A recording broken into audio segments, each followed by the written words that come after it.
Gerry Ryan, the Ryan Line on 2FM, Ireland's #1. Derek, good morning. Good morning, Gerry. How are you, sir? Very good. You found something very interesting, I think. We did indeed, Gerry. We did indeed. What did you find? We found a diary, Gerry. Yeah. Well, who are you, by the way? Where are you? What are you? I'm a builder, and I'm working on Parnell Street. Okay. Oh, I think I know the development there, yeah. Yeah, it's going to be a hostel there, so maybe stores, you know. Yeah. And somewhere for us all to go. exactly. Yeah. That's what I pissed up. So there's a good few of you down there. There's quite a lot of foreign nationals working on that side too, isn't there? It is. It's like the UN down here, Gerry. It's unbelievable. Well, good. They're hard workers. That's all the hard work is alright for a few weeks anyway. Yeah. And then when they've paid all their tax and everything, and then they go home. Exactly. Send the money home. That's right. Okay. So what did you find? Gerry, on the first floor, underneath the floorboards, there was a diary there belonging to a Margie Dudley. Margie Dudley, go on. Margie Dudley, yeah. Mm-hmm. And it was written in 1939. Wow. 1939. It's in great condition it is, you know. There's about 8 months filled out in it. And what's the story in it? What kind of a story does it tell? I presume you've read she's very active anyway. She went to the cinema a lot. She went swimming an awful lot. She went to the races. She worked here. There was a shop underneath here. We just found out it was called O'Connell's Golden Vale Dairy Shop. Really? And she worked here in that. So she was a dairy girl, a dairy maid. She was a dairy maid, yeah. Yeah. Exactly. They were always good crack. That's it. There's a few names mentioned in it now that you knew, you know. There's a Paddy Corcoran in it. Yeah. There's a P. Sheehan. There's a Peggy Clark. Yeah. So there might be someone out there that might know something, you know. It'd be great to get this back to the family or to a friend or relative or somebody close to her. Yeah, I say she was about 17 now when she wrote it, 16, 17. Really? Judging by what's in it, like, you know. And I wonder where she lived. Well, she lives here. She lives here on this address. So she actually probably lived above the shop. I say she lived above the shop, Gerry, yeah? Yeah. The address is in it. It says Margie Dudley, 146 Parnell Street. God, that's fantastic, isn't it? Yeah. Margie Dudley. Does anybody recognise the name? 146 Parnell Street. The diary dates from 1939. And she seems to have... Does she name the movies she went to see? She went to see The Adventures of Robin Hood. Yeah. She went to see... Richard Green was the star of that. Well, I wouldn't know now, Gerry. It's not official now. She went to see Alibaba, Ghost of Town. Mm-hmm. She went to see the Carlton again. She went to see It's in the Air. Yeah. A film called In the Air. And there's more stuff in it as well. There's loads in it, you know. So she obviously had a fairly active social life. Very active life now, you know. She went to that. She went swimming an awful lot as well. Dollymount. Dollymount? Went to Dollymount, yeah. She went to the... So she was a shaker. She was a shaker, a mover, yeah. Went to Whitehall an awful lot as well. Some carnival that was there. And the Bray Carnival as well. The Bray Carnival and the White... Of course, there would have been a Whitehall Carnival. Actually, where the Port Tunnel buildings are, that's where the carnival used to be, because the circuses used to have taken up residency, or did in recent years there. So there used to be a carnival there, that's right. Now, Derek, by the way, I don't remember 1939, so we know. It is fine, I mean. Just clear that up for the listeners, will we? Exactly. Margie Dudley was her name. And you reckon she was about 17, 16 or 17? 17, judging by the stuff that's written in it anyway, yeah. And is there any juicy stuff in it? Any juicy stuff? Well, she went to, where did she go? She went to the Whitehall Carnival. And everyone likes me there. I know why. I don't know, make her Everybody, own mind about that. Everyone likes me. I know why. Yeah, I know why. Doesn't say why now, mind you, but... make her own mind up about it. So she was confident. She was a confident girl, anyway. Confident young woman. Exactly. Okay, now we'll say the name again. Margie Dudley. Lived above 146 Parnell Street. Probably worked as a dairy maid in... what was the name of the shop again? O'Connell's Golden Vale Dairy Shop. All right, well, let's see if we can find somebody, Derek. It's in good condition, you say? It's in great condition, yeah. Fantastic. Okay, it's in good hands there with you. You hang on to it. You hang on to it, and we'll put the word out this morning and see if we can track down a member of the family. Great stuff. Okay, good man. Keep up the good work. Take care. Hey, say hello to all our Polish friends, because I think it was one of the Polish lads that found it, wasn't it? Exactly, it was. Percy. Okay, good man. Okay, Jeff. Take care.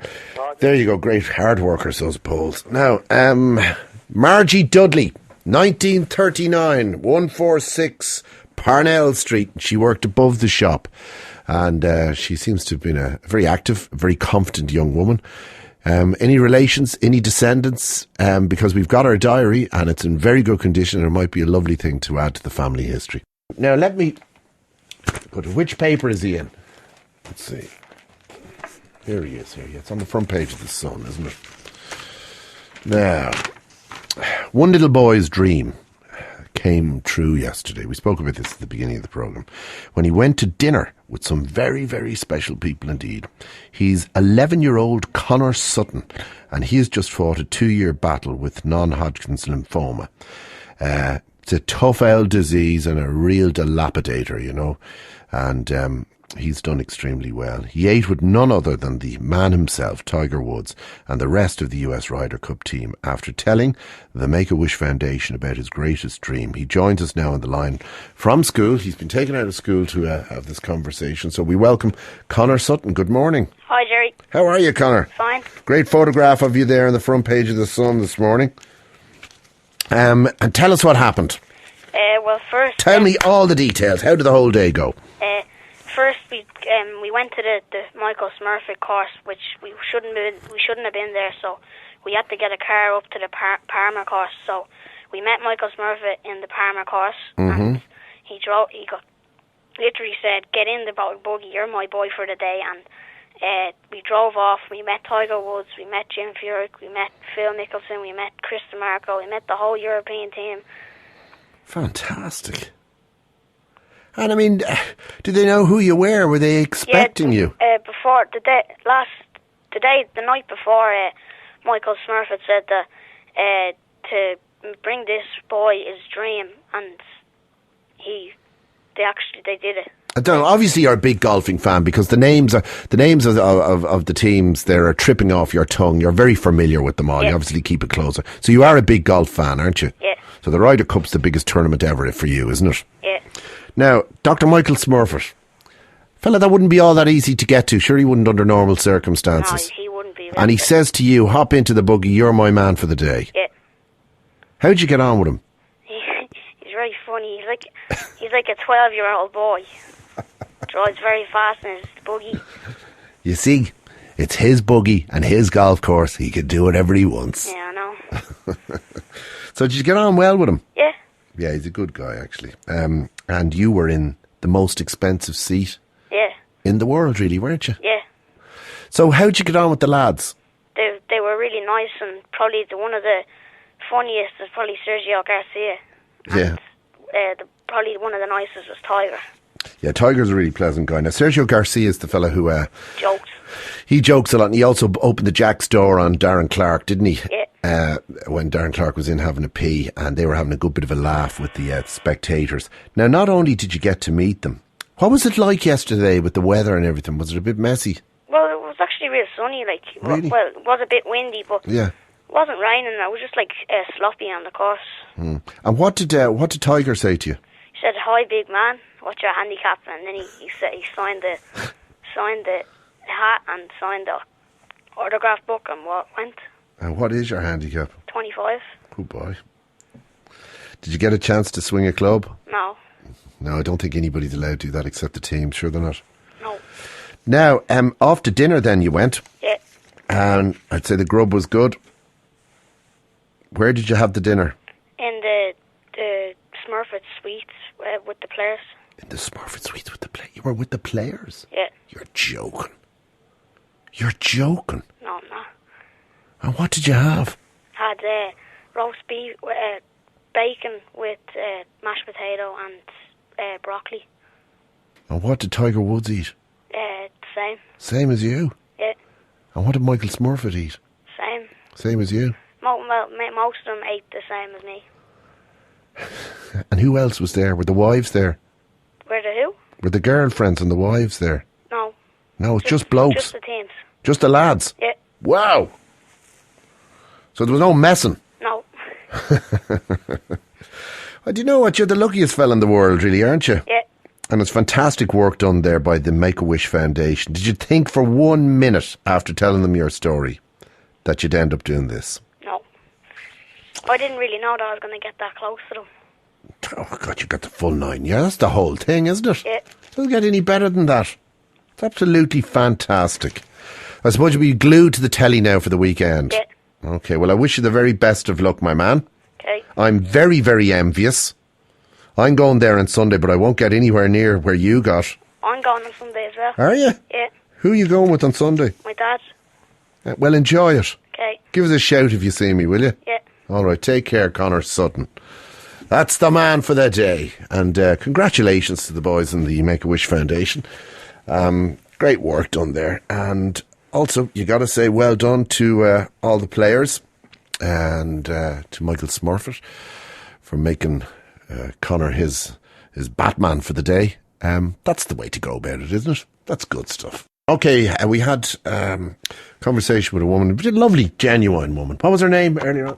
What was her name? What? Fiona. Fiona said, look, I've been driving for 28 years. I'm doing my driving test next week. I've failed it 5 times. What's wrong with me? My conclusion, my layman's conclusion, Dr. Ryan's conclusion from the Liebeck Clinic, is that confidence, self-esteem, obviously if she hasn't had an accident, touch wood, for 28 years, I would say this woman's probably a pretty good driver, but she gets behind the wheel, she freaks out, she can't hear the instructions of the tester, and she says she fails nearly everything on the sheet. I would imagine that her driving is not bad. I would imagine that she's well capable of passing it, but her self-esteem just goes. So we're trying to sort out something for her at the moment. In the meantime, here are a couple of women facing pretty much the same situation. Bernie, good morning. How are you? Hi, Gerry. Good morning. You're doing your test tomorrow. Tomorrow morning, 10 o'clock. Okay. Are you nervous? Very. Really? Yeah, and I keep failing my test. How many times have you failed it? Twice. That's not too bad. Well, I went the wrong way around a Y roundabout. Right, you know the Y. Went the wrong way around a roundabout? A Y. You know the Y sections in the road. The Y section? Kind of a Y section at Clonskee. And I've gone through red lights on my test as well. Through a red light? Yes. During the test? Yes. That's not great. No, and I blocked a Box Cross Junction. I had everybody swearing at me as well. You blocked a box junction, a yellow box junction? Yeah. At the dropping well. So you really are a crap driver, aren't you? No, but I'm not like that when I'm driving normally. My driving instructor, he's lovely. He's really nice, right? Yeah. I can drive perfectly with him. But when the instructor gets beside you? When the driving instructor gets beside the tester, hopeless crap. They can never turn you in my life. Oh, and what do you think that is? Nerves. My head goes. Same thing as the last woman. Definitely. Also, and do you become Betty Boop? Do you become Laura Useless? Yes. You'd think I wouldn't even know what a such was. Oh, really? It's that bad, is it? It's that bad, yeah. God, we'll have to set up a class for you lot, won't we? I'm in college as well, and I have terrible trouble with exams as well. It seems to be... The nerves, the hors d'oeuvres, as Harry Crosby often says, the hors d'oeuvres go. It really is. I'm dreading tomorrow. Yeah. And what do you do tomorrow to try and calm yourself down? I have no idea. When I'm going out with Paul in the morning, my instructor... Would you take a little Xanax or something like that, maybe, would you? But this is, Gerry, this is Valium or something. 36 lessons later. How many lessons? 236. 236 lessons later? My lessons have cost me more than my car. 236 lessons later. Yes. That's a lot. It's an awful lot. I'm broke at this stage. Take out a bank loan. They were in sections. They were all right, talk me through it. Okay, we arrived down at the testing centre, right? Yeah. And, you've had your breakfast. You're all ready to go. You've done the theory test. You've passed that, I presume, yeah? Yes. Okay, so now it's down to the driving. You sit into the car. You go in and meet the instructor, the tester. Does it start there? Yes, it starts there. It starts as soon as I walk in the door. What's happening there to the moment? Sorry, I'm in the corridor. I had to leave my office for a minute. Yeah, they were all looking at you, were they? No, I'm in an office by myself. Okay, you're in an office by yourself. So it starts when you go in and meet the examiner. Yes. And what happens to you? What happens to you? I just fall apart. I feel like my confidence completely goes. Now, I can normally get the where they point to the signs, the road signs correct. I could normally do that bit. As soon as I get into the car, I fall apart. Well, what do you start doing? Sweating? Sweating, shaking, the whole lot. Sweating and shaking? Yes. Even the first driving the tester that I actually had, it was a woman, and she was really nice now. Yeah. And she actually said to me, your driving was so bad that I know that you can actually drive. But she said, I have to say you have no choice. And I actually felt sorry for her. She was ashing getting out of the car. Was she afraid? Yes. How bad was it? It was dreadful. I think she nearly jumped out at one stage.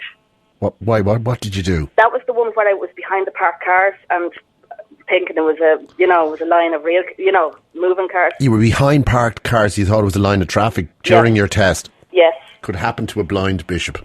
Yeah, right. And that was the one where I went through the red light. I went through red light in that test as well. Too much of a hurry. We've got to get through. Too much of a hurry, exactly. Yeah. So she nearly jumped out of the car, did she? Oh, she did. Sorry, go on. What else did you do there?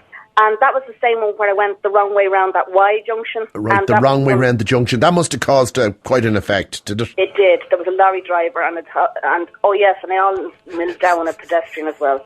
You nearly mowed down a pedestrian? Yes. That was my test. I mean, the poor woman, and then she was apologising for failing me. And did she tick all the boxes? You failed everything, did you? Oh, you want to see my first one? Yeah. It's X's are everywhere. X's everywhere. And when you went back to your driving instructor, I did. And what did he or she think of that? Couldn't believe it. I can't believe this. You're such a good driver. Look at this. Couldn't believe this because I was perfect before I went out. Yeah. I mean, I was absolutely perfect. Right. It's mad, isn't it? It is crazy. And the second test, I was doing fairly well. I had my turnabout, I had everything. You're the sort of Father Dougal of driving tests, really, aren't you? Yes, I am. And then I lost my nerve and I went through a red light at the Lower Churchtown Road. Just milled through it. Milled through it. Didn't see it. Didn't even see it. Didn't even see it. Now, there was hardly any exercise on that. I was doing fairly well on that. Hold on. Here's Bridget. This is so that you don't feel alone. Oh, thanks. Okay, right. Bridget, good morning. Good morning, Gerry. How are you? Not too bad at all. Well, I'm the same. I've been driving 20 years or that. And you're useless too. Oh, no, I wouldn't think I'm useless. I drive all around. I consider myself not a bad old driver at all. Like, I'd reverse into any little tight space or corner or anything. Fair play to you. And I don't think I'm too bad at all. But it seems to be getting me on a bit of observation, even though I think I'm stopping and looking and everything, Yeah. And, of course, the last time I did a test there was one there, and your man said to me when I came back, he said, I was driving a bit fast, but I wasn't breaking the speed limit. So that was, I said, a peculiar one. And do you lose it like Bernie? I don't. No, I have quite confidence when I get in the car. So you don't sweat? I don't blame nerves or anything. I just don't know what it is. They seem to be just getting me on very simple things. Such as what? I have one here, observation maybe moving off. And yet I look at my mirrors and everything, and observation maybe is roundabout. But do you do the mad looking though? The robotic look up, look sideways. Well, I'm not really looking at anything though. I'm moving my head around a lot though. I seem to think I am, Yeah. Do you know what you're looking for? I do. Cars or something, or people, or anyone on bicycles. Rockets, like donkeys, that, anything like that. Flying now, Yeah. But maybe I'm just Bats. unlucky, I did my test 3 times now. I'm applying for the 4th time, and hopefully I've never had an accident in all the years. That seems to be the theme here. You find women, you don't have any accidents. Look, I great news though, girls, great news. A man here to give you advice, right? Yes. My namesake, Gerry. Morning, Gerry. Very good, how are you? Not too bad at all. The morning actually I did my... Whose phone is that? Mine, Gerry, sorry. I don't know how to take it off. It won't stop ringing. You don't know how to stop the phone ringing? Yes. It doesn't... You can't take off. I know, they can be very complicated. Gerry, have you any advice for them? Well, the morning I actually did it, Gerry. The chap that gave me the lessons will say, he brought me on a run that morning before I went in to do the test. Yeah. He brought you for a run? A run around the course. a trial before I went in, So, Gerry, what's your advice? Well, the advice he gave me, and I found it very good, Gerry, was we done a trial run in the car that morning with me, and he said we got to a point, and he said, when you get to here, he said to me, this is halfway, he said. So when I did get there with the instructor, my confidence just went straight up in the air because I knew I was heading back towards the centre. So it was a good way of doing it. I'd done it in 2 sections. That's good. And another thing he actually said to me that sounds very good was, as soon as he speaks to you, your response to him speaking to you is check your rear mirror and your 2 side mirrors, because he's usually going to tell you to either indicate left or right. So you do those 3 things as soon as he opens his mouth, The minute he says anything. The minute he says something, check this is when you're actually in the car, Bridget and Bernie, not in the office, right? So you check your rear mirror, 2 side mirrors, and then indicate whatever he tells you to do. Right. But definitely break it into 2 halves, and she'll find it a lot easier. Because once you get to a halfway point, your confidence then will just go up in the air. Fantastic. Okay, Gerry. Great advice, Gerry. Well done. There you go, girls. What do you think of that? Hopefully now next time. Hopefully. Okay, well, the best of luck to you both. Yeah. Thank you. Right, good morning. Thank you. Fine women, I don't know what the problem is there. Clodagh, good morning to you. Hi, Gerry. How are you? Fine. Now, you listened with particular interest to Rory Kavanagh there about his book on Irish firefighters. Yeah. No, just my husband and my baby brother are both in the Dublin Fire Brigade. Yeah. And I'm just very proud of them.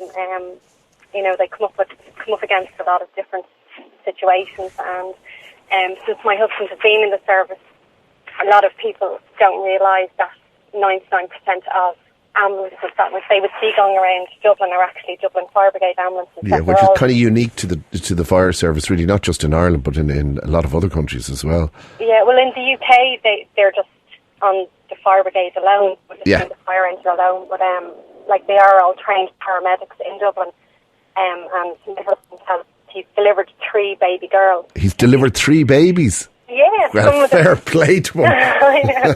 Some of the firefighters could be in the service years and they haven't delivered any, but he's delivered 3 baby girls, and we have 2 little girls ourselves. God, that's fantastic. The 3 baby girls. Yeah, he kind of gets a lot of slag and all the girls. So. And my younger brother has got into it. He's in the fire brigade about a year now as well, and he loves it. Clodagh, do you worry about them, do you?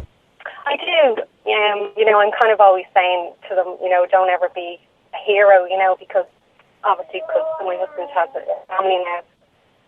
And, he says to me that's his job, he can't turn back and go the other way, he has to go up and fight the fire, whatever he comes across, he has to deal with it. And does he talk much about his work to you? The impression I get is that they don't. He does sometimes. He would tell me some stories, some of the more horrific stuff he wouldn't. They would kind of talk to each other about it, and that's the way they deal with it. Yeah. But it can be quite horrific, some of the stuff he does come home with, because now we have 2 children. As Rory said, some of the situations with children, that would be very, it's kind of harder because he's children, to deal with situations with children. I can hear one of your own there. I know. It's a classic classic baby, isn't it? I know. How old?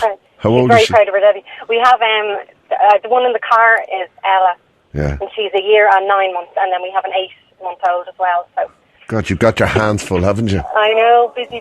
Well, enjoy it while you can. All right, Clodagh. Thank you for that. Okay, thanks, Gerry. Okay, bye. Good morning to you.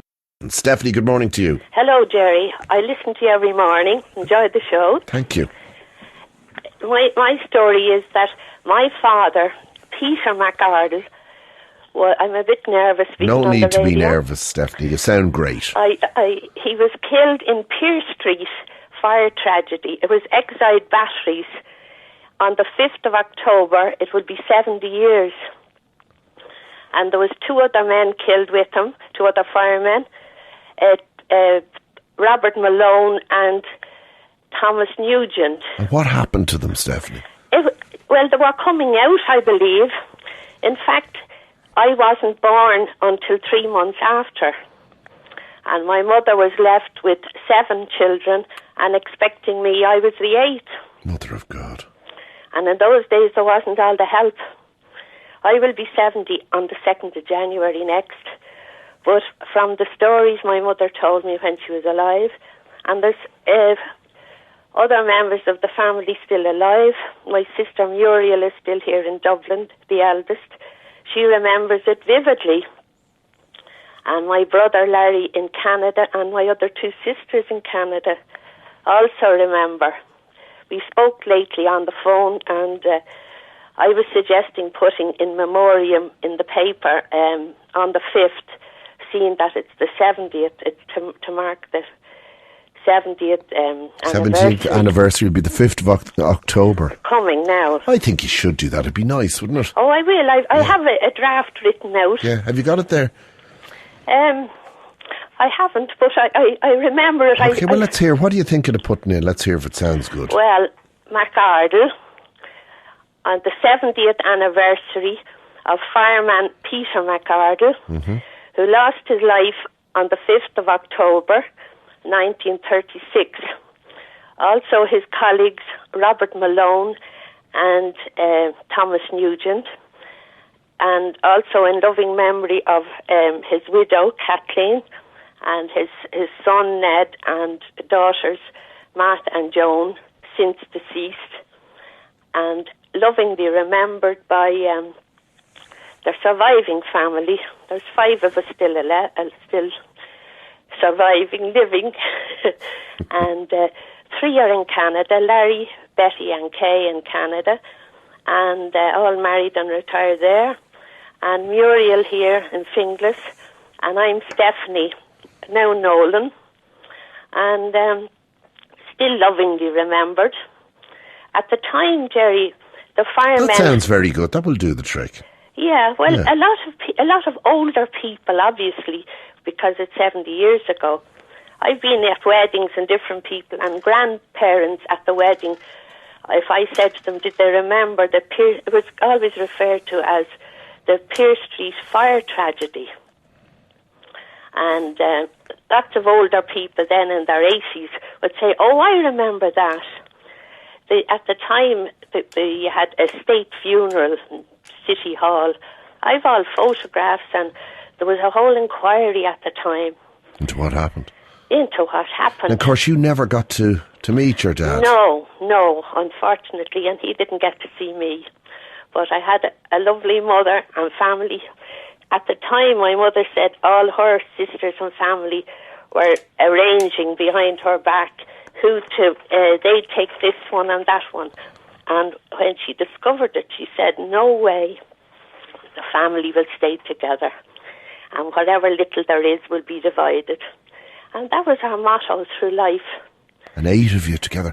What a job for her to have to... Now what a challenge for her to have to rise to. And she had good health, and in her latter life, we'd say, what can we get your mum for your birthday or Mother's Day? He'd say, I have every single thing I want. But now her expectations weren't high. And we often had lean times, but we're still very close family. The family in Canada were in touch a few times a week. One or other ring me or I ring them. Yeah. But at the time, the firemen had living quarters in Tara Street there. So they'd actually live there? They lived there because there wasn't the transport to get them there quickly. The families actually lived there. Wow. So the men were there on the spot. And always ready for business. Always ready, slide down the pole, I presume. But my mother said there was great facilities there, say washrooms and all these facilities and hot and cold water. That wasn't... Which you mightn't have gotten in other homes in Dublin surely. At the time. No, you wouldn't have. And then afterwards, before a year was up, the corporation at the time wanted her out because there was no fireman there. And they wanted her, and I was already born then, 3 months later. So they didn't wait long, did they? They didn't wait long. And only my father's brother, my uncle Mike MacArdle, he fought at the corporation to let her stay until she had... Well, she wasn't recovered any time of her life. She never recovered from that. He was only 37, and she was 37, which was very young in our day now. And forever young now. Forever young. Forever young. But as I say, there was a ceremony for the 50th anniversary. They'd had a big mass in Westland Row, and the firemen marched up to where the fire was in Pierce Street. It was exide batteries. And of course the batteries exploded, and this is how the men were killed. Well, I think you should go ahead and put what you... it'll cost a few bob to put that in. Well, sure, all the family said, look, no problem, we'll contribute. All right, Stephanie, it's been lovely talking to you. Well, thanks, Gerry, for the call. I just thought when I was listening to this, I only heard the end of the chap talking about his book on the firefighter. Well, it's very good, you might enjoy it. Sure, I'll send you out a copy of it. Will you? I will, yeah. Oh, I'd love that. So stay on the line and we'll take your name. Sure, thanks a million, Gerry. God bless you. God bless you. Bye-bye. What a nice woman. Yesterday we spoke to Bernie. Bernie had done over 250 driving lessons. She'd taken her driving test on 5 separate occasions. Every single time, she said she went to ribbons. She'd start sweating, shaking, be completely disorientated, drive through red lights, go round roundabouts the wrong way, nearly knock down pedestrians. Normally a good driver, but just could not do the test. Today, or was it yesterday? It was yesterday she retook the test, or was it today? No, actually this morning. She retook her test at 10 p.m. this morning. How did she get on? 6th time lucky? Let's find out. Bernie. Hi, Gerry. It's my 3rd time, by the way. The other one was the 5th. Oh, right, yeah. So this is my 3rd time this morning, and I failed again. Right. And I failed really, really badly. I've never driven so crap. You're joking. Yeah, you know, the paper, for people that don't know, is grade is in green, blue and pink. Yeah. And I even have X's in blue for on the straight. You know, that's just going straight. Nothing happening, like. Yeah, and did you get a few of them? I've loads. 1, 2, 3, 4, 5, 6, 7, 8, 9, 10, 11, 12. Now, you're only allowed 9 in blue. And I've 12. You've 12. That's just in blue. That's just in blue. Yeah. So that if you get over 9 in blue, you've failed anyway, right? Yeah. And I've got 12 in blue and 2 in pink. Now you get any in pink, you failed. And what are the 2 in pink? Right, for? the 2 in pink are on the bends and turning right. What happened? I cut out and everything I did. You cut out? I cut out actually turning right. I actually cut out. You know the reversing around the corner? Reversing around the corner, yeah. Yeah. I was at my instructor at 9 o'clock this morning. Perfect, no problem. You want to see the way I did it on the test. How did you do? The car was in the middle of the road. You know, I wasn't in at the curb at all. Were you everywhere. Were you even in reverse? Yes. That's a start. Yes, very shit. I know. Sorry, bad. Yeah. But and the competency at reverse, I have a blue for that too. Useless. Yes, useless, basically. God. Useless. And I mean, you did well when you did the pre-test with your instructor. My instructor is a saint. He's really, really good. You know, he's brilliant. And do you think the tester knew that you were on the radio yesterday and you're in the paper today and everything? Oh no, the tester actually was a lovely guy, and had another guy kind of testing him lying down in the back watching my clutches, which that didn't really help much. But that's not the point. You know, like he was doing his best. He was a nice guy, doing his best. He didn't want to fail me. And what did he say to you? I mean, he brought me back to test centre. Now I knew I failed anyway because I knew I'd driven bad, because you do know. And like the poor guy said, sit down here, and he says, I'm really sorry to have to tell you. And he was terribly apologetic. And I ended up saying to him, look, will you stop feeling so bad? You're doing your job. Yeah, I'm just crap. Yeah, exactly. That's what I basically said to him. I said, look, I know I drove badly. You were doing your job, so stop looking so sad. But it's part of a new radio programme I've got. I didn't tell him any of that. Now, my instructor came up with an idea. What did he say? He said, maybe the other thing to do is reapply for the test, but ask for a supervisor to take your test. See me, he said they've more experience or something. I don't know what that really means. But what would that mean, though? It would mean that the supervisor takes your test. It's like the supervisor of the testers takes you on your test. Would that not be worse? He said it's more relaxed. He said they're more relaxed, yeah. Because he said it's my head, it's not my driving. It's your head? Yeah. See, I drive across the city and everything, and normally I'm an okay driver. I don't even have penalty points. Yeah. I mean, I honestly don't. I'll tell you if I did. And, you know, so I'm driving a good while. I can drive properly. But I get into I get in for the day of my test, and my head goes. Yeah. What's going to happen to the other woman? The other woman who did it 5 times, I wonder. Well, she's next Thursday. She's next Thursday. We're getting her psychiatric help, aren't we? No, we are. I'm not joking. We are. We're getting her psychiatric help. Yeah. What are you going to do with her? A psychiatrist is going to try and help her. But it'd be great if he could. Now, how do you feel today, Bernie, after this? I'll be honest with you now, I was crying a few minutes ago. Were you? Yeah, I was talking to my dad, though.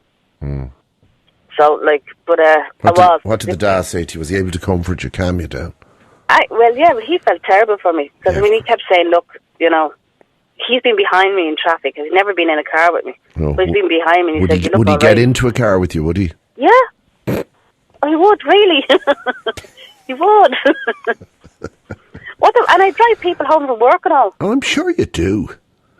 Sure, look, I mean, that poor fella from Top Gear, he's ended up in hospital there, weren't you? He was driving at 300 miles an hour in a jet-powered car. That was terrible, wasn't it? Oh, dreadful. Yeah, dreadful. So, have you reapplied? No, not yet, because I was crying. Yeah. Anyway, I've stopped crying now. And you're sure that they didn't know it was you on the radio? Yeah, look, honesty. Not at all.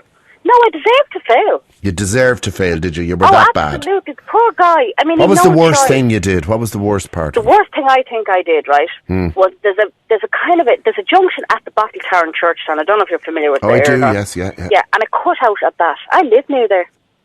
I use that junction every day, and I managed to cut out. I mean, that's how crap I was. And just, I fell apart. Head completely went. The poor guy had no choice but to fail me. If he'd have passed me, he wouldn't be doing his job properly. Really. Well, mop up the tears and go back in and get the form to reapply. Well, I'm not crying anymore. I'm all right now. No more. What do you do today now to get over this? To go back to work. Go back to work. You'll drive to work, will you? Yeah, I know. We were talking about that before the test. The daft part is you fail the test and you can go back out and drive. I know, yeah. Well, that's Ireland for you, and you better be glad that it's Ireland. I know.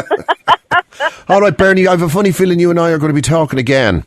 Yes, yeah. All I right. will. I probably, when I calm down, I will reapply. Okay, reapply, and then we'll see, can we see what we can do to help you out there, all right? Thanks very much, Gerry. God bless. There you go. Thank you. Bye. Of course, our other pal who's failed it 5 times, next Thursday, I think this day next week, she's going to be taking the test. We'll see how she gets on. That's Bernie. Bad news today. Didn't pass any of it.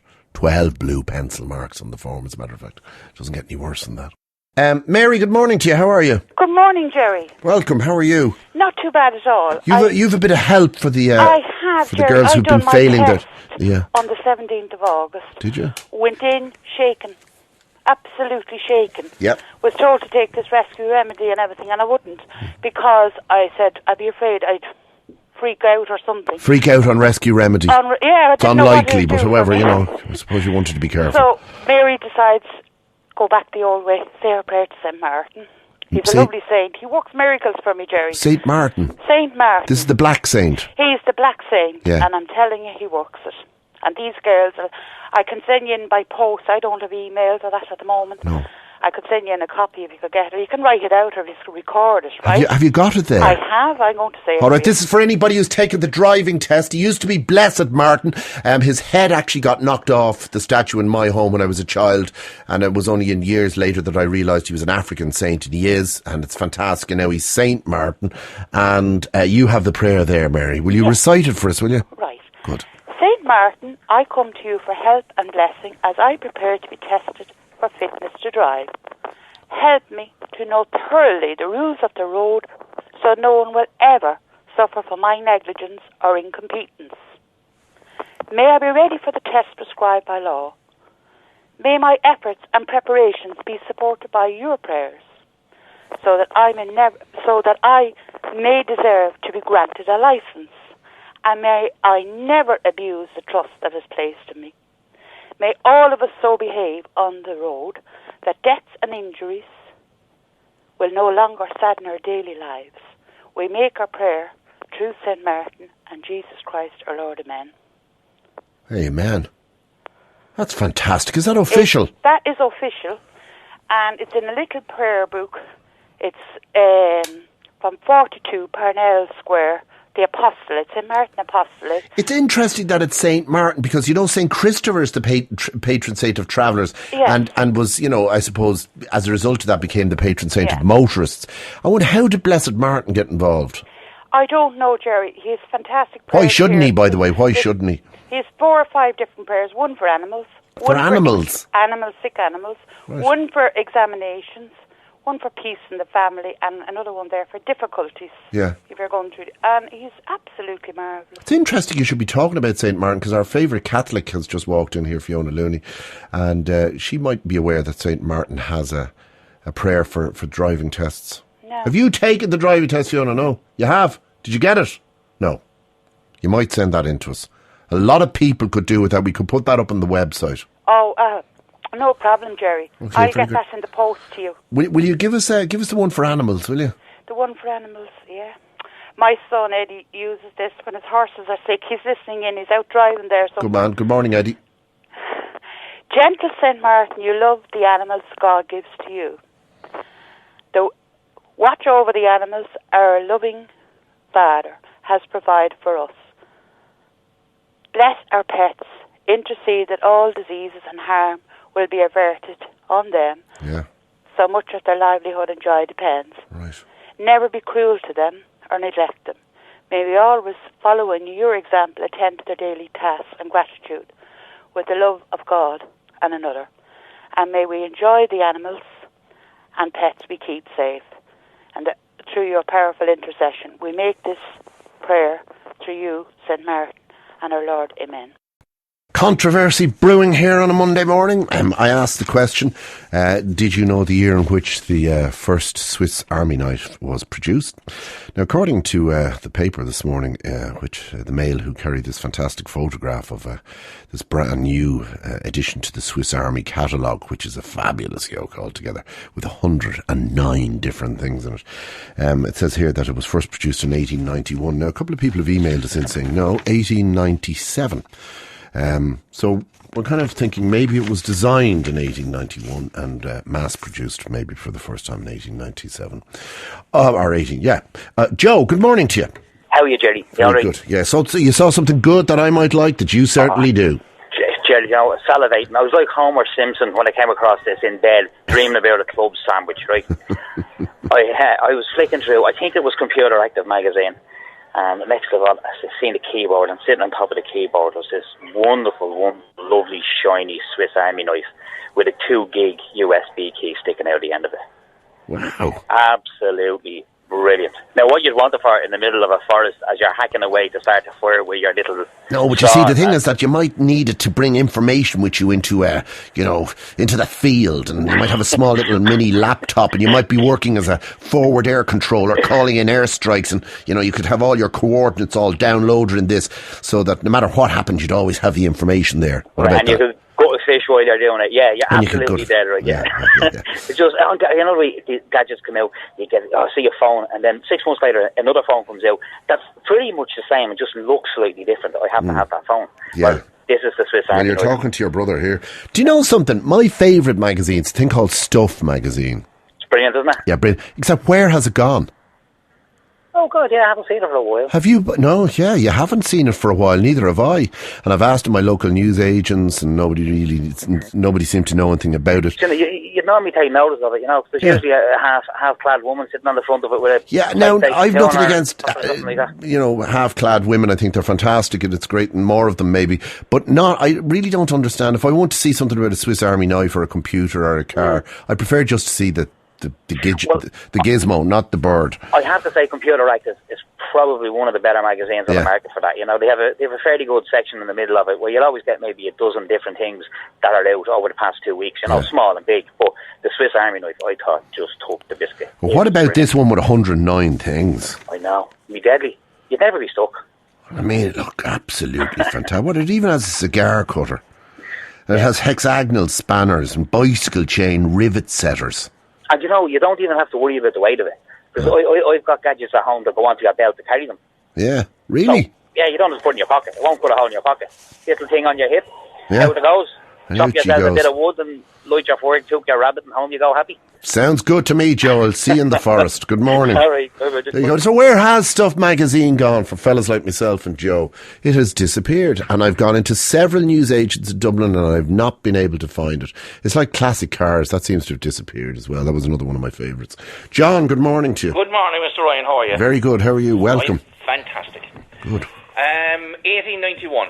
1891, yeah? This fellow by the name of Carl Elsner. Yeah. It came to his attention that the knives that were being supplied to the Swiss Army were being made in Germany. Right. And he was the manufacturer of surgical instruments. Right. So the idea struck him that he could supply the Swiss Army. At the time, I think what the knife was is single blade, right? Because there was a spring mechanism in the back of a penknife. And it took him 5 years to perfect it so that he could put a blade at either end of it. I see. Right. And he went into manufacturing in 1896. So the idea came to him in 1891. Okay, that would make sense, yeah. But the manufacturing, it took him 5 years to develop it, and it went into manufacturing in 1896. Okay. No, he had the market pretty much sold up. The company's called Victorinox. That's right. Right? Victor meaning Victor, and inox means stainless. Mm-hmm. No, there was another company. Was the first company called Wenger, was it? Wenger was another. No, Wenger came in afterwards. Oh, they bought Victorinox. No. No, okay. They went in. They were in competition with Victorinox. Oh, really? Right. Mm-hmm. And the only way you could distinguish the two of them was that there was a slight difference in the shape of the shield on the penknife itself. Oh, so there was two Swiss Army There knives? were two Swiss Army knives. I didn't know that. One, This is good. the Victorinox was advertised as the original, Yeah. and Wenger was advertised as the genuine. And the genuine being the one that the Swiss Army actually used? No. No, Victorinox being the one that the Swiss Army used. No, the Swiss Army, being the Swiss Army, made sure that they bought exactly the same amount from each company. Oh, you're joking. They buy about 50,000 a year from each company. Yeah. I think Victorinox actually bought out Wenger in the recent past, so they're basically all operating under the same banner now. But I think they've retained the difference in the shield. I asked this question of one man already today, the fellow who's Gerald Gilmartin, I think is not his name, who's just designed and put together the first Irish Trivial Pursuit, which comes out today. How do you know this? This? Yeah. I don't know. A friend of mine accuses me of having a hard drive for a brain. Stuff goes in and just doesn't come out. Yeah. You know? Well, it's good, it's useful. It's not, it's a curse. Is it? It's an absolute curse. God, I've made a living out of it. Timing, Gerry, I suppose. No, it's just, I don't know. And the internet is a godsend as well. Yeah. You know? But just on a personal note, I find the Swiss Army knives particularly difficult to use. Do you? Why? Sausage fingers, big, thick fingers. Oh, yeah, if you've got big, thick fingers. And no fingernails. And no fingernails. Okay, good luck to you. Thanks very much, Gerry. Take care, John. Love the show. Bye now. Thank you very much indeed. So, Stuff Magazine, where is it? Now, let's go back to the diary of Margie Dudley. Do you remember this story last week? An extraordinary story where we had a young Irish builder on the air telling us about how one of the lads on the site, he's working, I think 146 Parnell Street, wasn't it, yeah? And one of the Polish guys working on the site had found a diary in perfect condition, right? Dating back to 1939. The diary of Margie Dudley, right? And Margie Dudley turns out, on first analysis, to be a very bright, enthusiastic, good-looking young girl who worked in what was, I suppose you would have described it as a milk bar in those days. In my innocence, I'd never heard of it. Apparently, in more innocent and less alcoholic times, what we used to have was an opportunity for yourself to bring your girlfriend into a milk bar and buy her a pint of milk and a slice of fruit cake on your way home from the Iron Ballroom. Anyway, we put the word out. We said, does anybody know Margie Dudley or do they know anything about Margie Dudley?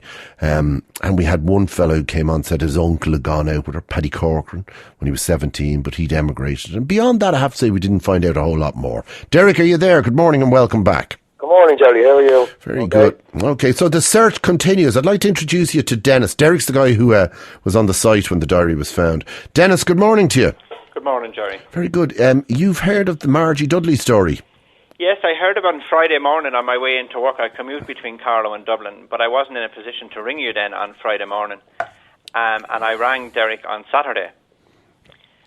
And so by some of the information I gave him, and especially my mother's name, who would be Margie's sister, if that's correct, Jenny, he said that was mentioned throughout, which wasn't mentioned on your show.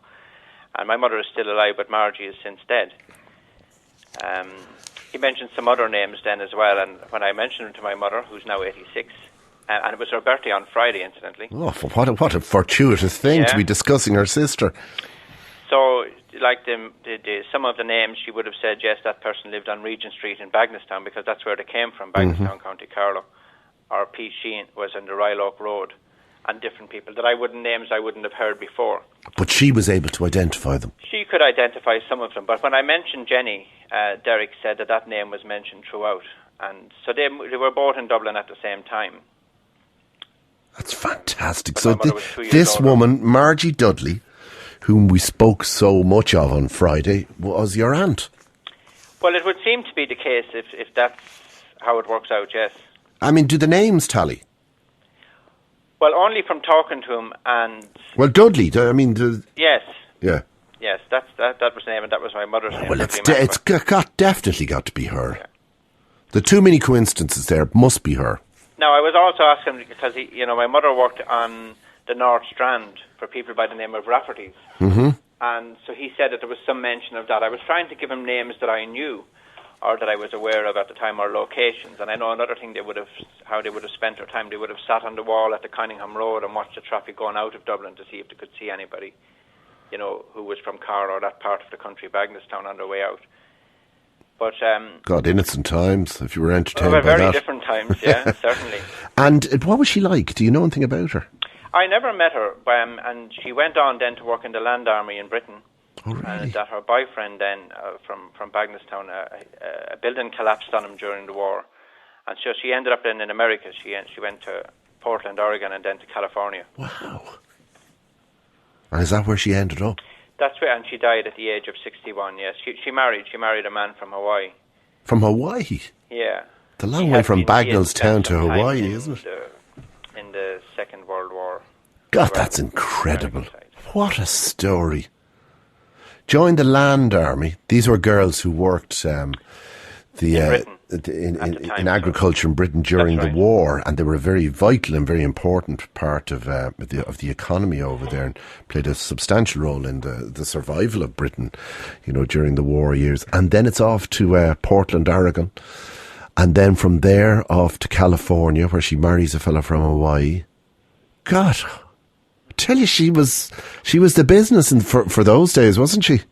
Well, I said it wasn't her plans to go to America, but when her boyfriend, when the building collapsed on him, she didn't see any point in staying. Really? And so she moved then. Amazing.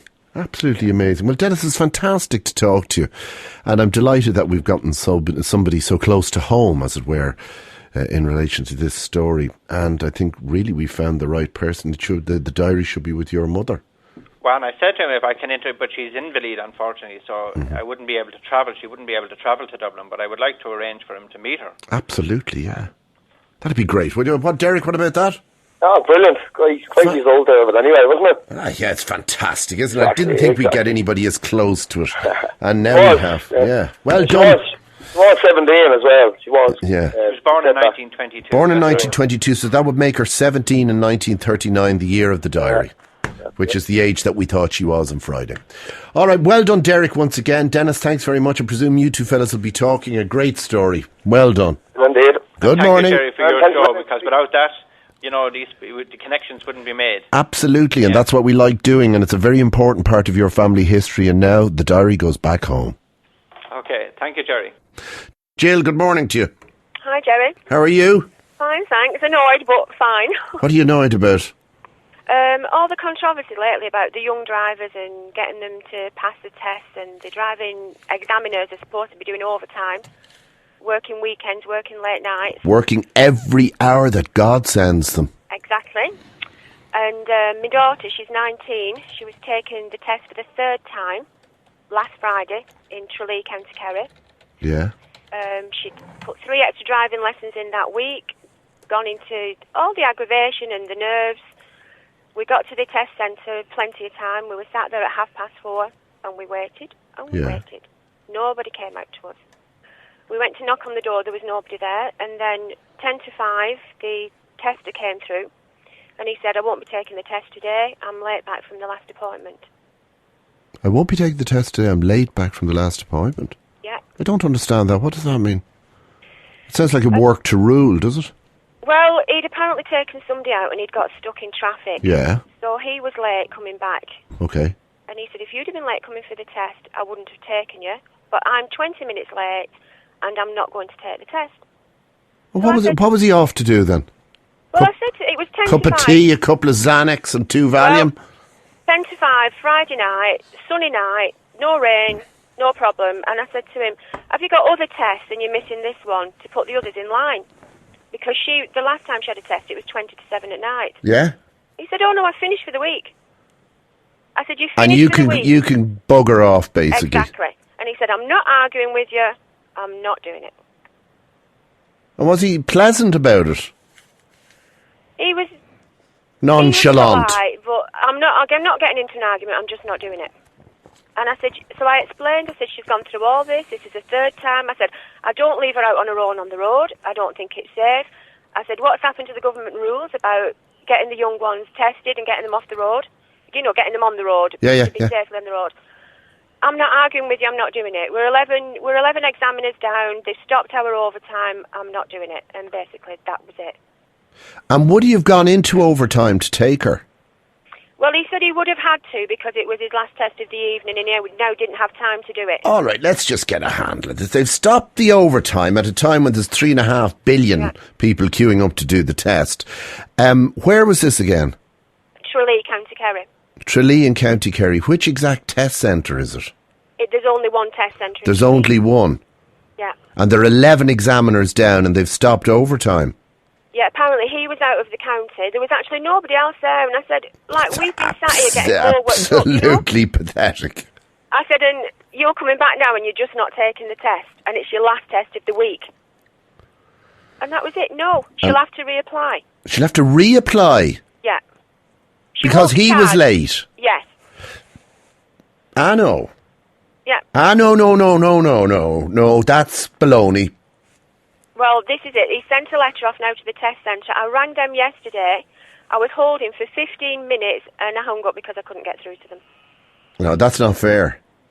Well, no, that's not fair. It's uncooperative. It's impolite. It's unreasonable. And it would go against all the statements that have been made by the relevant ministers over the last 2 years in relation to road testing and trying to clean up the backlog and trying to get on with this business of having people properly qualified, particularly young people, as you've said yourself, going out onto the road. That's rubbish.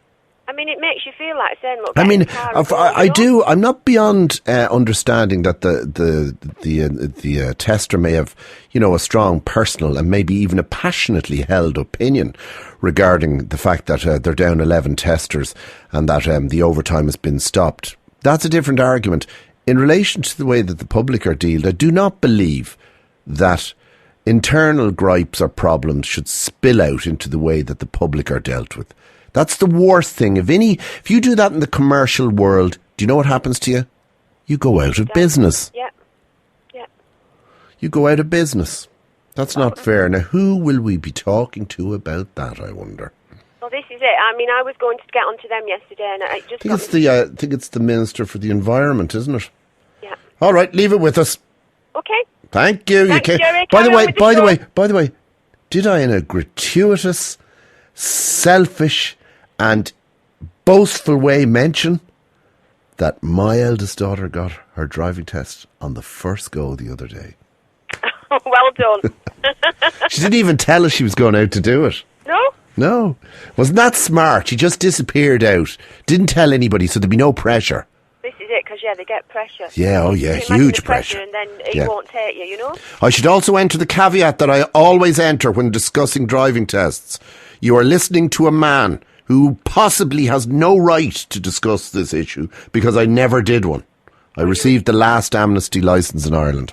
OK, Jill, we're going to look into this for you. We're going to talk to the Minister. And I have to say, in fairness, that particular department has a pretty good track record of replying, and usually in a very positive way. OK? Okay, thanks, Gerry. Good morning. Thanks a lot. All right. No, that's not fair. Sure, it's not. They were there on time. They had all their bits and bobs. They signed all their forms. They did the stuff and the right thing, trying to get legitimised and get the appropriate and the correct accreditation to drive the roads of Ireland, the thing that the Minister is looking for us all to do, particularly in relation to young people, and cut down the numbers of people who are driving on provisional licences.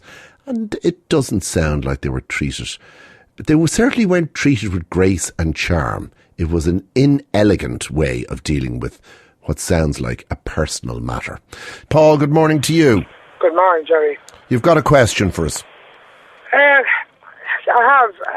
It's something that happened over the last couple of months. It's got to do with photographs and light anomalies or orbs, as I know. And I just want to know, I was told by a medium at the weekend that they were actually caused by myself. I just want to know if anybody else has anything to say on the matter, or if there's a medium that could ring in the show or something. Because describe to us, Paul. Describe what you've seen.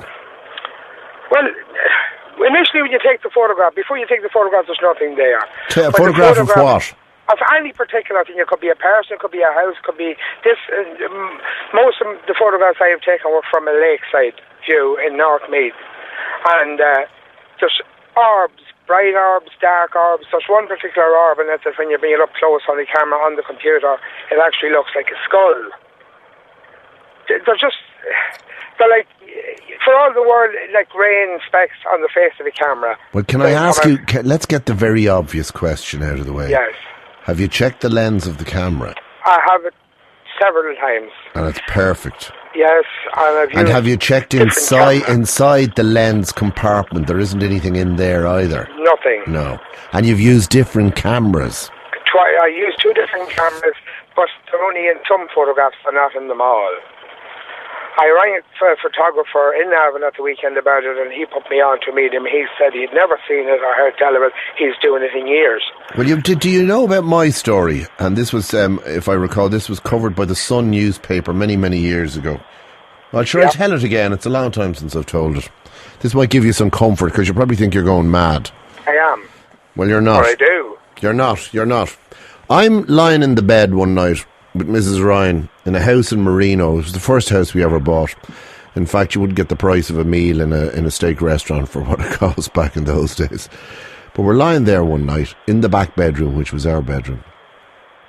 And this blue ball, this luminescent blue ball, seemed to enter the room, hovered over the bed, flew around the room, and went back out again. And she saw it, and I saw it. So it wasn't just courtesy of Bushmills or Jemison or Middleton or Invergordon or any of the other solutions that I would regularly be imbibing. The missus saw it as well, right? Yep. And she's not prone to visions. Right? Yeah. So it was a blue ball about the size of a bowling ball, right? That would be it. And she was kind of like, it was lit from the inside, I suppose you could say. That's what it looked like. And I didn't say anything about it because I thought, sure, everybody'll think we're mad. And eventually I did say something about it. And the Sun newspaper attempted to recreate the situation, and they sent a photographer out, and we weren't able to redo it because, you know, anytime you try to capture these things again, when you work at it, you've had better luck than I did, you don't get it. So that's what I saw. Now, that's a long time ago. That's 17 or 18 years ago, believe it or not. I do believe you. You see, that's what I'm talking about. Is that what you saw? I don't see them. They're in the photographs when the photographs come out. I actually brought 3 other people with cameras out last Saturday. Now, do you know what I was told? It's nothing to do with spirituality whatsoever. And what is it to do It's an electrical phenomenon. It's like a collection of static electric charge. Right. And we're going to have to get somebody to explain it. Do you know that? Well, somebody's going to have to explain it to me because it's to me out of it. It was explained to me, and for the life of me now, and I'm ashamed of myself because I should remember. This is exactly the kind of thing that I love, bamboozling people with, and I can't feckin' well remember the explanation. But the way it was explained to me was that under certain weather conditions, right, the same sort of weather conditions that might create lightning, this ball, it's like St. Elmo's fire, This ball effect can be created and it can seem to be solid and move around. If there's anybody listening out there with a physics background who could explain that to us, please put my man out of his misery here. William Kinsler, good morning. Good morning, Gerry. How are you? Good. Well, I'm grand. Now, you're the historic jail curator for Wicklow Jail, yeah? That's right, yeah. You were listening earlier to the piece that has eventually resulted in these extraordinary emailed photographs arriving into the office. I think you've come across this before, though, haven't you? Come across similar stuff, Gerry, yes. Currently, I'm just looking at a photograph here. We got email from a visitor that was here during the summer. And it's basically of what we call the ground floor of the jail. And it is just completely covered with orbs. Now, personally, I chose to ignore it because in the dead of winter, when everybody else is at home, I'm the one working here. So, I kind of just kept passing it off, whatever. And then various things happened right throughout the year, and to the point where we got paranormalists in. Really? To see what the story was. And there's a few various things that have happened with paranormalists. Like there's various things. So, for example, up in our ship, they spotted a man. Just a man standing there, and this is like they stayed overnight. We locked him in overnight, and can you hear me? Yes, I'm listening. Oh, sorry. Basically, the paranormalists got locked in overnight, and they, stayed and checked out various parts of the jail. Cell number 5 is the Anne Devlin cell, and in that cell, one of the paranormalists were in there during the part of the evening, and a man came to not a man, but a spiritual man came to the door and wouldn't let him leave. And there's a written report on this, so I have to kind of believe it as best I can. And there's a few times on different occasions where we've been here in the evening locking up, and we hear little, what we seemed to think is a little girl singing "Ring a Ring a Rosie." Now, for those people who don't know the history of the jail, it was a jail from 1702 to 1924, and a lot of people would have died in various horrific circumstances. So obviously a few of them were annoyed enough to hang around and stay on board, shall we say. Now, would you be, William, the kind of person who'd be normally susceptible to this kind of thing, or not? Personally, Gerry, no, I wouldn't. You know what I mean? But you sound convinced by what you have heard. I'm convinced and seen. because I've experienced it for myself. Do you know what I mean? I've been sat in the office here in November when there's wind and rain beating off the window, trying to finish stuff because the boss is waiting on it, and a door bangs, or there's a screech, or there's something, and then I call a friend as I'm running out the door. So if someone to talk to as I'm leaving the jail because I'm afraid of what I could see. And you can hear the sound of locking up. Yeah, there's different stuff locking up. There's a mist that has now, in fairness, I've seen this mist myself. I'd heard about it for a long time and chose to ignore it until one day, we had an excellent summer this year, as we all know, and there was one day we were waiting on in between tours, and I was just downstairs checking. We have a matron here in the jail, and I was down checking with the matron that everything was okay, that we could bring the next tour down, and she just said, "Look behind you." And there was a mist literally just floating from one part of the jail to the next, and then an absolutely freezing, is the only way I can describe it, breeze blew past both of us. Now, I don't know. So last year we introduced night tours here in the jail, which is hugely successful, I might add, but there has been a few strange things going on. There's a cell downstairs, we had to lock it for 2 days after the first night tour because there was, the only way I can describe it was a horrific stench came out of it. Now, we checked for all of the obvious, a dead mouse, a dead rat, food that was left there, or a bird that could have flown in and died. We literally checked the whole place. Nothing. So the only thing we could do was literally lock the door and put a padlock on it, because you couldn't let people in. Because, the smell was so bad. Yeah, you would wrench when you walk in the door or whatever. And we checked it the second day, still the same thing. So I was getting paranoid or panicky, because it's part of our tour, it's part of the information that we give. So therefore, it's kind of a vital cell to have. And when the third day we opened it, there was a smell of roses. Now, I know that sounds crazy, and I know there's somebody out there saying, this guy is mad, but believe me, there was 6 of us staff standing around when the door was opened, and it was literally a smell of roses. And we put it down to, well, I personally didn't put it down to books. We kind of put it down to that when the jail is being used at night, strange things like that happen. Like there's a few other cells where different things happen. Lights just, go out, and okay, it could be a bulb or it could be a shortage. It's not. None of the above. The next morning, it's working perfectly. And then there's the ongoing saga of the taps. Basically, there's various taps in the toilets around the place, and every evening for about 3 weeks, I made a point of personally checking each tap myself, that they were off. And on several occasions the following morning, the taps would be on full blast. My God. So that's just a few, Gerry. Do you know what I mean? And the little girl singing Ring-a-Ring-a-Rosy. The little girl singing Ring-a-Ring-a-Rosy has happened a couple of times. We've all experienced it, as in, when I say we all, it would be maybe 2 or 3 of the staff who were locking up in the evening, do you know what I mean? And we would be, it literally just, it's down at the far end of the jail, obviously at the very back, and it's almost like as if somebody has left a radio on. You know what I mean? It's really, it's just absolutely perfect child singing, and then there's nothing on, and we go and look, and that's it. It just disappears. It fades away as opposed to disappears. Very impressive, William Kinsella. Thank you. Good morning. Thanks, Gerry. He started his working life as a bank clerk, but was soon tempted into a life of near vagrancy when he responded to an ad from RTE Radio for newsreaders and announcers. The heady glamour of it all.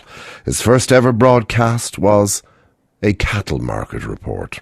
However, it wasn't long before he was lured across the water by the opportunity to be a DJ on the brand new popular music station BBC Radio 1. He was the face of TV quiz show Blankety Blank for a long time, but took a few steps up the broadcasting ladder with his phenomenally successful live chat show that ran, and at the time this was a phenomenon, 3 nights a week for 7 years. It's amazing he actually survived that just from a physical point of view alone. In Ireland, he is probably best known for the entertainment he provides every year for Eurovision viewers. But in recent years, he has also become the voice of morning radio in Britain and is annually to be seen cavorting, even breakdancing on television to raise funds for something that I know he's enormously proud of being involved in, the BBC Children in Need appeal. He is Sir Terry Wogan. Good morning. Good morning to you. How are you? Well, I'm a little tired. I was out with an old pal of yours last night. I've no friends. Terry, no mates, Wogan is my name. Mr. Byrne and I went for an Italian meal. I didn't think you talked, the pair of you. Oh, we did. But only in drink. In drink, and he was in good form. Ah, God bless him, isn't he? I a last great old saw fella? him teetering off to do a voice-over at 7 o'clock. The man who never really retired. With 2 bottles of Chianti inside. Well, this is a different Gay Byrne to the one that I left behind in Dublin all those years ago, I'll tell you that. Yeah, well, I was a right old mother's boy when I knew him. And you weren't? I was. I'd be brutally frank. You can't get on the radio, you weren't allowed to work for RTE, unless you were a mother's boy. You were a little bit late, although I've met your mother, and I think you're not far away from it yourself. No, not too far. You had to be very well behaved. We didn't quite wear the dinner jackets and the black tie here in RT, but it wasn't that far removed from it. Well, it's the way we were all brought up anyway, Gay Byrne and myself, all of us, sort of in the middle-class bourgeois Irish way, where sex, of course, was the cardinal sin, but the second worst was vanity. How any of us ever grew up with any self-esteem, I have no idea. And sex, of course, was something you came to late in life, by your own admission. Everybody seemed to be getting it or having it, or at least that was your deep suspicion, except you. I'm still looking forward to it. I've led a very sheltered life. When you say mother's boy, you're talking about me in spades, I'll tell you that. No, it's, as I say, it was in its infancy in Ireland when I was a lad. It's all broken through. It's a bit like radio. When we started in radio, that'd be Gay and I, and Andy O'Mahony and Dave Timlin and all those people. RTE was still a kind of combination of BBC Radio 3 and the Home Service. And it was very, very timid and very, very tightly scripted and timed. And when I go over to Ireland now and I hear the likes of you and the various local radio stations, it's the freest radio in Europe, and possibly in the world. I actually think, well, if the BCC, if their way, that may be curtailed in the not too distant future. But I think you're absolutely correct. It is enormously free compared certainly to American radio, where they are highly regulated by federal regulations, and guys like Howard Stern used to end up paying millions out in fines. That doesn't happen in this neck of the woods. And you had to be really well behaved on air in your day, and a fart on air or a burp or anything of that nature could actually have you sacked. Now, they were a vicious, cruel, piranha-like mob who ran the station back in 1910. Were they cruel to you, were they? No, I didn't experience any cruelty at all. RTE at the time was built along BBC lines, so it was rather like working for the BBC. Now, nobody ever says anything to your face. It's a knife in the small ribs, and you're dead for several days before you realise it. But nobody ever tells you that you're fired. And I have a story in this wonderful autobiography called Mustn't Grumble, which I've just got the plug in for now. Well done. No need to mention it Seamless. Again. Yes, it was. I'm reminding myself of Betty Davis, who, when she came on my television show, after about 2 minutes of airy badinage, she snarled at me, "When are you going to mention my book?" So I thought I'd get my retaliation in first there, and now I've forgotten the point I was going to make. You're making a good point about what was it? What was he talking about? What's he talking about at the best of times? They've looked up. They're saying who actually outside. I know. And what were you talking? This is very bad. I know. It's the BBC, exactly. The BBC, yes. And nobody sacking you, sending you emails, that kind of thing. Nobody ever tells you the truth. Nobody ever says anything to your face, and then suddenly you find it. But there is a story in the book about Michael Aspel, who was taken out by the controller of programmes and treated to a rare old lunch and plenty of drink and food, and left convinced that he had a 2-year contract in his pocket, and he was fired the following week. Oh my God. It's extraordinary. Well, now, look at the service that you gave over those 7 years that I refer to, in 3 nights a week, where you basically shed blood. I mean, it was a live programme going out 3 nights a week for 7 years. Pain. And then they weren't particularly nice to you. Well, no, nobody's nice to you What happened there? What happened? Well, I tell you, in our business, it's not a permanent pensionable position. If I'd wanted that, I would have stayed in a bank. You're only as good, as they say, as your last broadcast. And Eamon Andrews, the great Eamon Andrews, years ago said to me, there are 3 things that can cause you to lose your job on radio or television. The first is that you get tired of doing it. The second is that the public get tired of doing it. But the third, and by far the most important thing, is that the BBC or ITV or RTE, whoever it is, get tired of you. And that's the crucial factor. The thing that happened with Wogan was that, and indeed I should have given it up a couple of years before I did. Do you reckon so, yeah? Yeah. I should have given it up. I did it for 8.5 years. I should have given it up after about 6.5 and seen the writing on the wall, because nobody ever tells you. So you have to interpret the runes. But I mean, it was still getting ratings. You were still getting good guests. Still getting 8 million viewers. But that, they just got a bit tired of it, and somebody decided, no, let's have something new. So they built this village in Spain.